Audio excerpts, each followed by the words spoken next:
আসসালামু আলাইকুম রহমতুল্লাহ বারাকাতুহু। সুপ্রিয় দর্শক, আজকে আমরা কথা বলবো আল্লাহ তাআলার নেয়ামতের শুকরিয়া নিয়ে। আল্লাহ সুবহানাহু ওয়া তাআলা আমাদেরকে অসংখ্য অগণিত নেয়ামত দান করেছেন, যেগুলো আমরা আসলে গণনা করে শেষ করতে কখনো পারবো না। আমরা যদি বৃষ্টির ফোঁটা গণনা করতে চাই, সেটা কখনো সম্ভব না। যদি আমরা আসমানের তারা গণনা করতে চাই, সে তারকা গণনা করা সম্ভব না।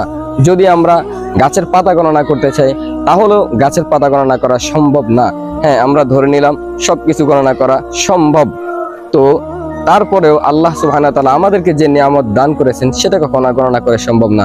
আল্লাহ সুবহানাহু ওয়া তাআলা কুরআনুল কারীমের সূরা ইব্রাহিমের 34 নম্বর আয়াতের ভিতরে বলেন, ওয়া ইন তাউদ্দু নি'মাতাল্লাহি লা তুহসুহা।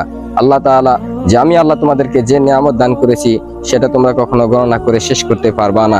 অতএব আল্লাহ তাআলা আমাদেরকে যে নিয়ামত দান করেছেন, সেগুলোর আমরা নিয়ামতের কদর করা, মূল্যায়ন করা দরকার।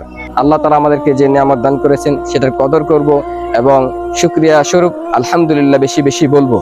অতএব আমাদের উচিত বেশি বেশি আল্লাহ তাআলার নিয়ামতের শুকরিয়া জ্ঞাপন করা। আল্লাহ সুবহানাহু ওয়া তাআলা সূরা ইব্রাহিমের 7 নং আয়াতের ভিতরে বলেন, লা ইন শাকারতুম লাযীদান্নাকুম। যদি তোমরা আমি আল্লাহ সুবহানাহু ওয়া তাআলার কৃতজ্ঞতা জ্ঞাপন করো, আমি আল্লাহ তাআলা নিয়ামত আরো বাড়িয়ে দিব। তো আমরা আল্লাহ সুবহানাহু ওয়া তাআলার জন্য কৃতজ্ঞতা আদায় করতে পারি।